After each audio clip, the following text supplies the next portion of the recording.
मु मना करिथिली ना से गोलक भीतर को जीवाकू।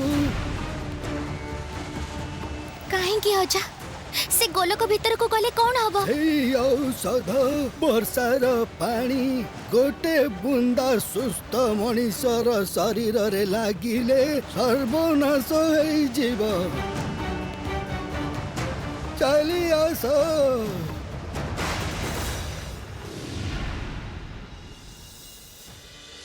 गोलापी रंगर वर्षा राघवेंद्र उपरे किंतु काहेकि कौन एमिति घटीची जे वर्षा होची किंतु मल्लिका पायल तमर प्रधान शत्रु पायल से कोठी ताकू कोठी देखिल सेटा आगे कुह।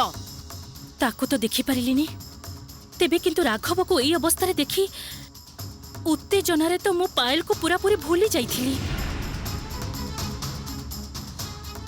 भूली गल? आश्चर्य, तमर प्रधान शत्रु को तुम्हें भूली गल? मुंड ठंडा कर मल्लिका, उत्तेजना बसत तमर असल उद्देश्य पंड हो जाई पारे। पायल तमर केवल प्रधान शत्रु नुहे, ताकू तुमको बलि दबाकू हब। आ पायल को बलि देई न पारिले तमे कौनसी प्रकारे संपूर्ण राक्षसी हेई परिबनी। संपूर्ण राक्षसी मते हबाकू पड़िबो माता। आ पायल को बलि मु देबी, तार निस्तार नाही मो हातरू। जेते चालाकी करूना काहेकि पायल को बलि देई मु हेबी संपूर्ण राक्षसी। ताहले अन्य मानक कथा भाबी मुंड खराब न करी पायल को धरिबा पई मन निवेश कर। चेष्टा कर, भल करी देख पायल ठीक कोठी, तार अवस्थान कोठी। ठीक कहिचंती माता, आपण ठीक कहिचंती। मु एई मुहूर्त रे सेइटा ही देखिबी। मु मोर अंतर्दृष्टि देई मोर प्रधान शत्रु पायल को देखिबाकू चाहे पायल रो अवस्थान आ से कोन करूछि। पायल रो दृश्य प्रकट हो मो दृष्टि सामना रे।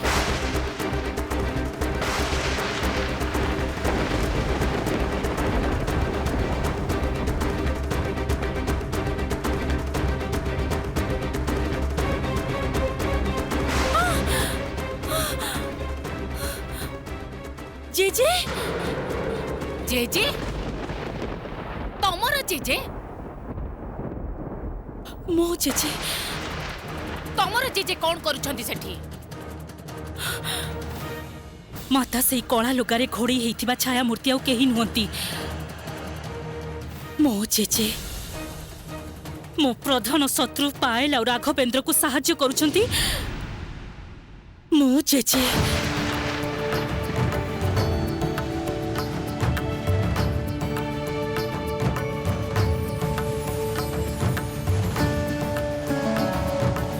पायल पायल मु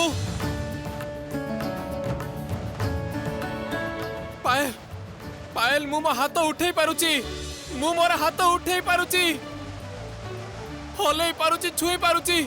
मोर मोर मोर देह रे कोनोसी कष्ट नाही, मते आ कष्ट होनी। पायल मु ठीक हे जाईची, मु ठीक हे जाईची, मु ठीक हे जाईची, मु ठीक हे जाईची, मु ठीक हे जाईची। पायल भाग्य भल तम सह देखा हे गला जंगल रे अजा, नहले जे कोन हेइथांता। अजा तमरो प्राण फेरी दैछंती सेनापति महाशय। टिके भल करी हाथ आउ पाद चलै देखिनियो, देखिनियो कोठी कौन सब ठीक अछि कि नहीं।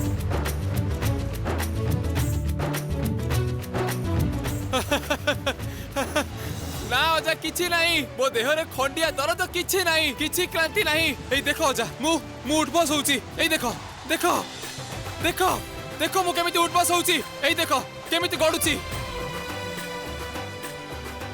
देखो केमिति गडुची, गड़ गड़ ही की पुणी पुणी केमिति उल्टुची। देखो देखो देखो केमिति उल्टी पारुची। मु सुस्थ, मु पूरा पूरी सुस्थ हो जाइची। सुस्थ सुस्थ सुस्थ मु अजा मु सुस्थ हो जाइची। पायल पायल देखो मु सुस्थ सुस्थ हो जाइची। मु सुस्थ। कौन एथर खुशी तो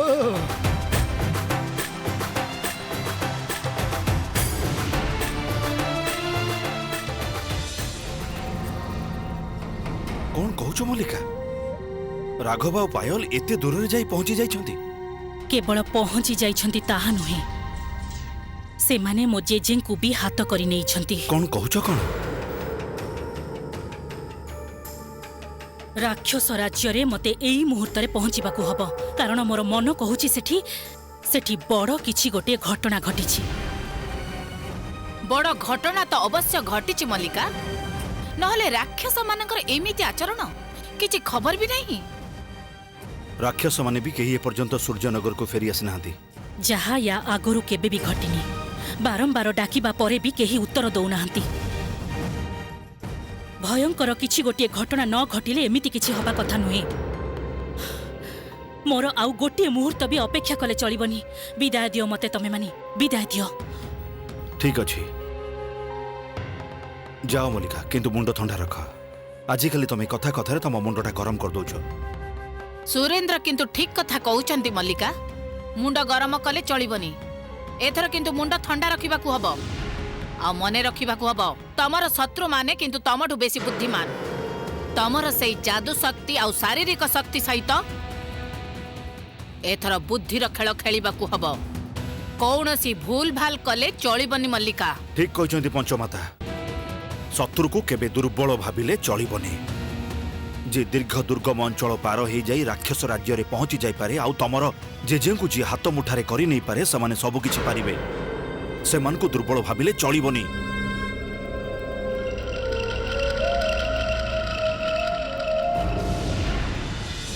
मने होची शरीर रे शक्ति पूरी थरे प्राप्त होईची।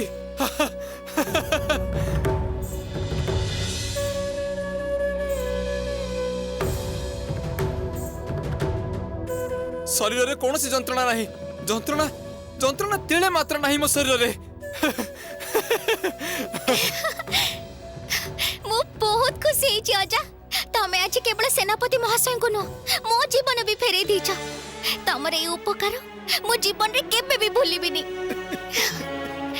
एते सुना भलो ना तोड़ीटा मोर ता पई एतिकी करिबाकू हुए। एथर जा जा।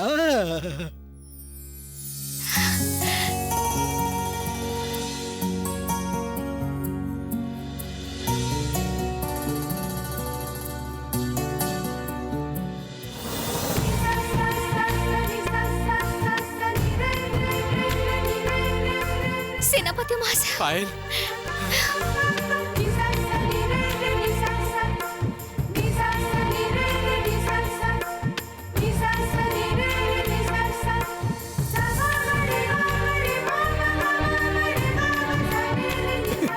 नातुनी को देखुची सेनापति महाशय को पाई मो कथा पूरा भूली जाइची।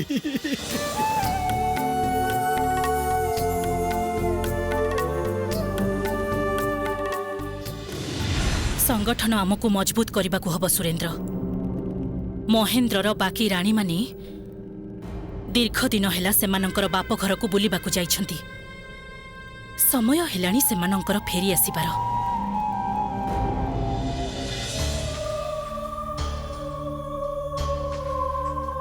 तमे शीघ्र सेमानंकु सूर्यनगर को फेरे आनिबार व्यवस्था कर। ठीक अछि रानी, मु सेमानक बाप घर को खबर पठाउछि। मु से सबु संभाली नेबी, तमे जाओ। प्रणाम माता। विदाय महाराज। एथर जेमिति मोर सबु कथा मने रखिबो मणिमल्लिका। मने रहिबो माता। आपणकर कथा अनुसारे सबु हब। मु जेतेबेल जाए न फेरिछि सेतेबेल जाए महाराज एवं पंचमाता आपण दुई जण मिसी राजकार्य परिचालना करिवे। विदाय।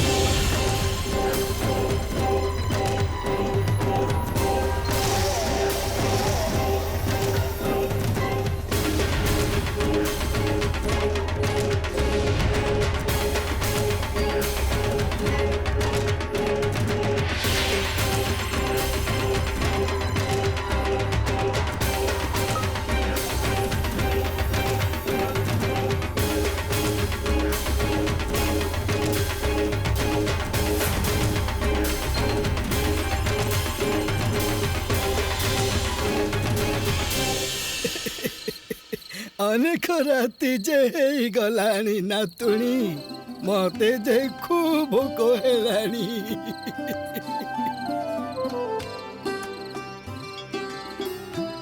ଅଜା ତମେ ଜମା ବି ଚିନ୍ତା କରନି ଅଜା, ମୋ ପାଖରେ ଏଇ ଦେଖ ଏଇ ଯାଦୁ ଢାଳଟା ଅଛି। ଏଥିରେ ଢାଳେ କ୍ଷୀର ପିଇଦେଲେ ତମର ସବୁ ଭୋକ ମେଣ୍ଟିଯିବ। କଣ କ୍ଷୀର? ନା ନା ନା ନା ନା, ସେଇ ସବୁ ସାତ୍विକ ଆହାର ମତେ ଜମାରୁ ଚଳିବନି। ଏବେ ତ ବାବା ପେଟ ପୁରେଇ ପୁରା ଭଲ ମନ୍ଦ ଖାଇବାକୁ ପଡିବ। ଭଲ ମନ୍ଦ ସେ ସବୁ ଏଇ ଜଙ୍ଗଲରେ କୋଉଠୁ ପାଇବ ଅଜା? ଜମାରୁ ବ୍ୟସ୍ତ ହନି ନାତୁଣୀ, ସବୁ ବ୍ୟବସ୍ଥା ମୁଁ କରୁଛି। ପେଟ ଥଣ୍ଡା ତ ମୁଣ୍ଡ ବି ଥଣ୍ଡା। ପେଟ ଭରି ଖାଇଲେ ତେବେ ଥଣ୍ଡା ମୁଣ୍ଡରେ ସବୁ କାମ ଠିକ ସେ କରିପାରିବ। କଣ କହୁଛୁ? ଆସିଲୁ ଦେଖି ତୁ କୋଉଠି ଅଛୁ? ମଖମଲିର ଚାଦର ଗୋଟା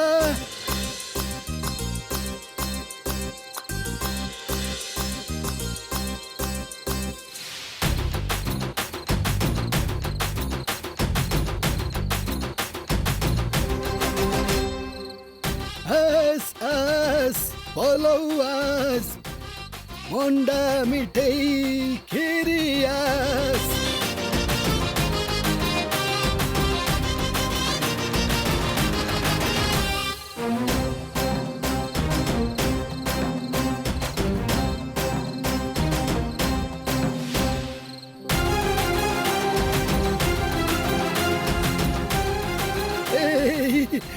ଏବେ ଆସିଲୁ ଦେଖି, ଖାଇବାକୁ ବସି ଯାଅ ଦି ଜଣ। ଆସ ଆସ।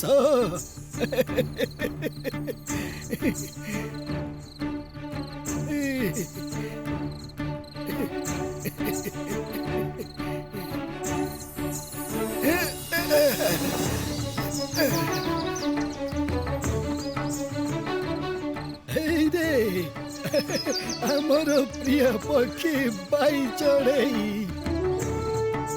ଆରେ ତୁ ଏତେ ବଳ ଯାଏ କୋଉଠି ଥିଲୁ? ଠିକ ସମୟରେ ଆସିଛୁ। ଆସ୍ ତୁ ଆମ ସହିତ ଖାଇବୁ ଟିକେ। ବସ୍ ଆଜି ଆମର ବଣ ଭୋଜି।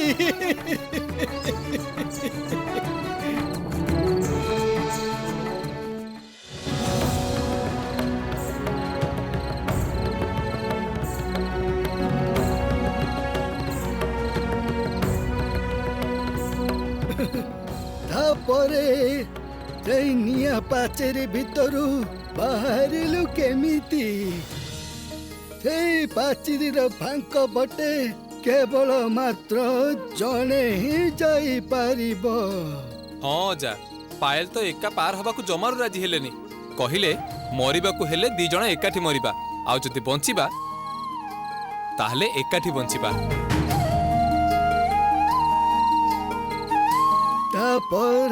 ତାପରେ ମୁଁ ଜିଦ୍ଦି କଲାରୁ ସେନାପତି ମହାଶୟ ତାଙ୍କ ପିଠିରେ ମତେ ନେଇ ଆସ୍ତେ ଆସ୍ତେ କଉଣି ସାହାଯ୍ୟରେ ନିଆଁର ପାଚେରୀ ଭିତରୁ କେମିତି ନା କେମିତି ବାହାରି ଆସିଲେ।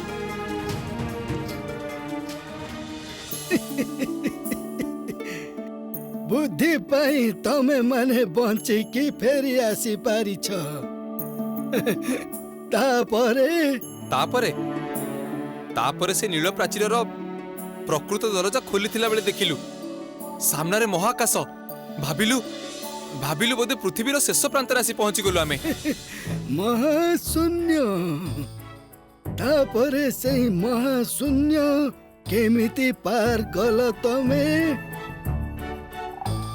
ସେତେବେଳେ ପାଏଲଙ୍କର ମନେ ପଡିଗଲା ତମର ସେଇ ନିଆରା ଛନ୍ଦର କଥା। ଆଖିରେ ଯାହା ଦେଖିବୁ ତୁହି ସତ ଯେ ସେ ନୁହଁରେ ଭାଇ। ମନରେ ଯେତେ ଜୋର ଆଣ ଶୂନ୍ୟରେ ସେଇ ପଥ ଜାଣ।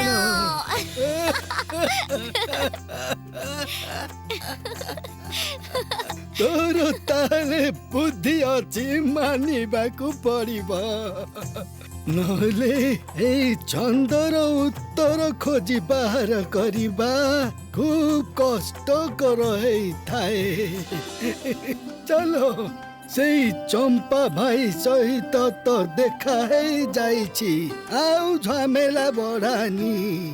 ଏଥର ଭଲରେ ଭଲରେ ନିଜ ପ୍ରାଣ ବଞ୍ଚେଇ ତୁ ଏଇ ରାକ୍ଷସ ରାଜ୍ୟକୁ ଛାଡ଼ି ନିଜ ଦେଶକୁ ଚାଲିଯା।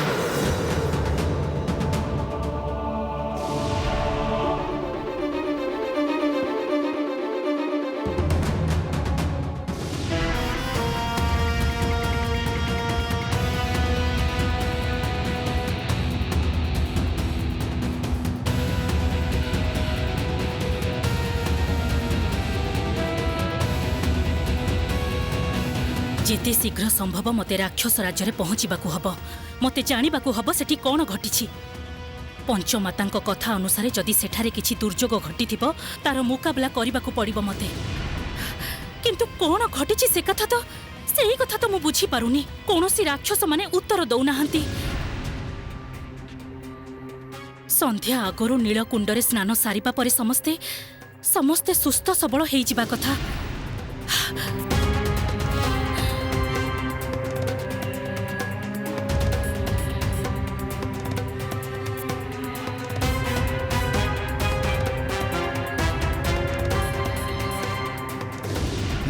ନିଜେ ନହେଲେ ତମ ମାନଙ୍କୁ ସାଙ୍ଗରେ ନେଇକି ଏ ରାକ୍ଷସ ରାଜ୍ୟର ସୀମା ପାର କରେଇ ଦେଇ ଆସିବି।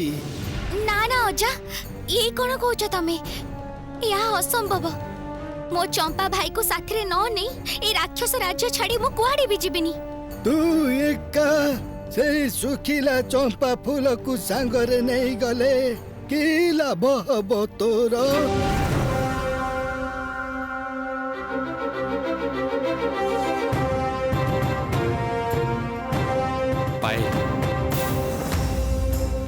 ମୁଁ ନିଶ୍ଚିତ ଚମ୍ପା ଭାଇଙ୍କୁ ଏଠୁ ନେଇଯିବା ପାଇଁ କୌଣସି ନା କୌଣସି ଉପାୟ ନିଶ୍ଚିତ ଅଛି। ଆଉ ସେଇଟା ଅଜା ଜାଣିଛନ୍ତି।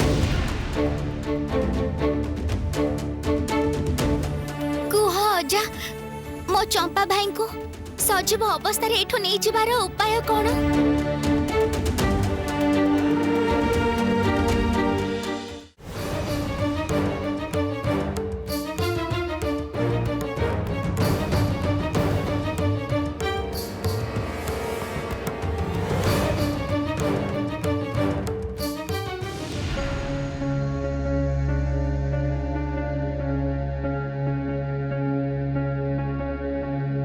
ଚାରିପାଖ ଏତେ ଶାନ୍ତ କାହିଁକି? ମନେ ହେଉଛି ସବୁ ଶୋଇଛନ୍ତି। ରାତ୍ରିର ଦ୍ୱିତୀୟ ପ୍ରହର ଏବେ ସରିନି ବୋଧେ। ଏଇ ମୁହୂର୍ତ୍ତରେ ମତେ ବାବାଙ୍କ ସହିତ ଦେଖା କରିବାକୁ ହବ। ସକାଳ ପର୍ଯ୍ୟନ୍ତ ଅପେକ୍ଷା କଲେ ଠିକ୍ ହବନି। ଏଠିକାର ପରିସ୍ଥିତି ଏବେ ମତେ ଭଲରେ ବୁଝିବାକୁ ପଡିବ। ମତେ ଜାଣିବାକୁ ହବ କଣ ଘଟିଛି ଏଠାରେ। ଆଉ ତା ସଙ୍ଗେ ସଙ୍ଗେ ବାବାଙ୍କୁ ଏକଥା ଜଣେଇବାକୁ ହବ ଯେ ଆମ ଶତ୍ରୁ ପକ୍ଷକୁ ସାହାଯ୍ୟ କରୁଛନ୍ତି ମୋ ବୁଢ଼ା ଜେଜେ। ଏବେ ମତେ ବାବାଙ୍କ ପାଖକୁ ଯିବାକୁ ହବ ଏଇ ମୁହୂର୍ତ୍ତରେ।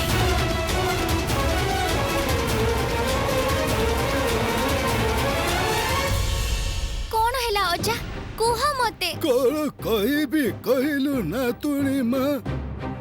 ସେ ବହୁତ କଠିନ କାମ, ତମେ ପାରିବନି। ମୁଁ କଣ ଏମିତି ଖାଲିଟାରେ ତତେ କହୁଛି? କିନ୍ତୁ ଅଜା, ଆମକୁ ତ ଥରେ ଚେଷ୍ଟା କରିବାକୁ ପଡିବ। ଠିକ୍ କଥା, କୁହ ନା ଅଜା, କି ଉପାୟ କୁହ ମତେ। କଣ କହିବି କହିଲୁ? ସେ ଉପାୟ ଅଛି ଯେ କହିପାରିବି, ପୁଣି ଉପାୟ ନାହିଁ ବୋଲି ବି କହିପାରିବି। ଉପାୟ ଅଛି କିନ୍ତୁ ନାହିଁ, ଇଏ କେମିତିକା କଥା?